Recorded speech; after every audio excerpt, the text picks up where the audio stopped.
Hello दोस्तों। आज हम बात करेंगे what is comic relief. Comic relief English literature में क्या होता है। तो आइए देखते हैं कि कॉमिक रिलीफ है क्या। कॉमिक रिलीफ जो है, it is used in place and novels to introduce comic scenes between tragic scenes.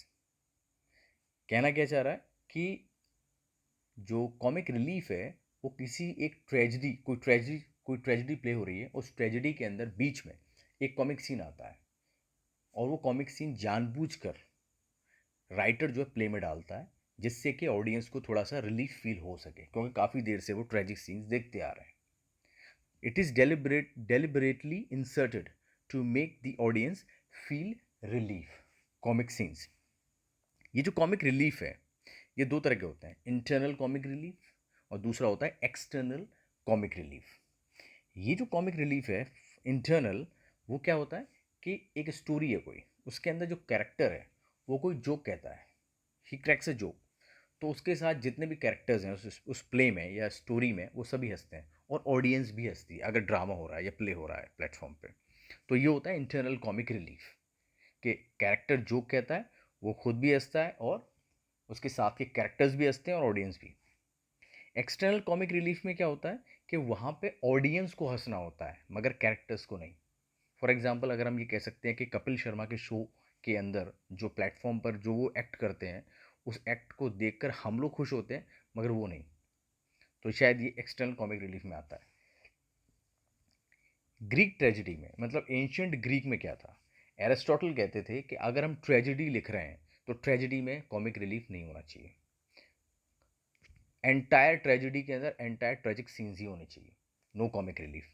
मगर हम देखते हैं कि एंशियंट टाइम के अंदर, ग्रीक टाइम में, ट्रेजिक ट्रायोलॉजी जो थी एम्पी थिएटर के अंदर हमेशा एक सटायर प्ले के साथ खत्म होती थी। गॉड डायनासिस को ग्रीक में, एंशियंट ग्रीक में गॉड थे डायनासिस की देवी को, के ऊपर एक फेस्टिवल होता था। उस फेस्टिवल के टाइम में जितने भी ट्रेजेडियन राइटर्स होते थे वो जाते और वहाँ पर उनके उन एक एक प्रचलन में था कि उन्हें तीन ट्रेजेडी के साथ साथ एक सटायर प्ले भी सबमिट करना होता था, क्योंकि वो वहाँ पर उस फेस्टिवल के दिन वो प्लेटफॉर्म पर एक्ट होंगे। तो हम ये देख सकते हैं कि हमेशा वहाँ पर तीन ट्रेजिडी जब सबमिट होती थी, उन तीन ट्रेजिडी के साथ चौथा जो प्ले होता था वो सटायर प्ले होता था। तो ये सिद्ध करता है कि कॉमिक रिलीफ एंशियंट ग्रीक के अंदर हुआ करता था। एलिजाबेथन पीरियड के अंदर क्या था कि मिडिल एजेस के टाइम में मिडीवल ट्रेडिशन था कि कॉमेडी और ट्रेजिडी को मिक्स करके प्ले होते थे, ड्रामा लिखे जाते थे, प्ले किए जाते थे। जैसे कि फॉर एग्जांपल, अगर हम मिस्ट्री प्लेस वगैरह, मिस्ट्री प्लेस भी देखें, और तो उसमें इंटरलूड जो थे वो अपने आप में क्या थे, वो एक प्ले के बीच में इंसर्ट होते थे, वो कॉमिक रिलीफ ही तो थे, वो कॉमिक रिलीफ दिया करते थे इंटरलूड्स। एग्जाम्पल देख सकते हैं हम लोग, मैकबेथ में जो पॉटर सीन है वो एक कॉमिक रिलीफ है। पूरा मैकबेथ एक ट्रेजिडी है मगर उसमें पॉटर सीन जब आता है तो वो एक कॉमिक रिलीफ देता है पब्लिक को, ऑडियंस को। नर्स, रोमियो एंड जूलियट के अंदर, Falstaff in Henry fourth part one and part two में फॉलस्टाफ एक ऐसा कैरेक्टर है जो कॉमिक रिलीफ देता है।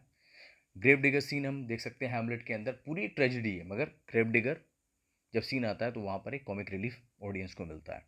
फूल, किंग लियर का, किंग लियर भी आप देख सकते हैं पूरी ट्रेजिडी है मगर फूल हमें जो कैरेक्टर है वो कॉमिक रिलीफ देता है इसको।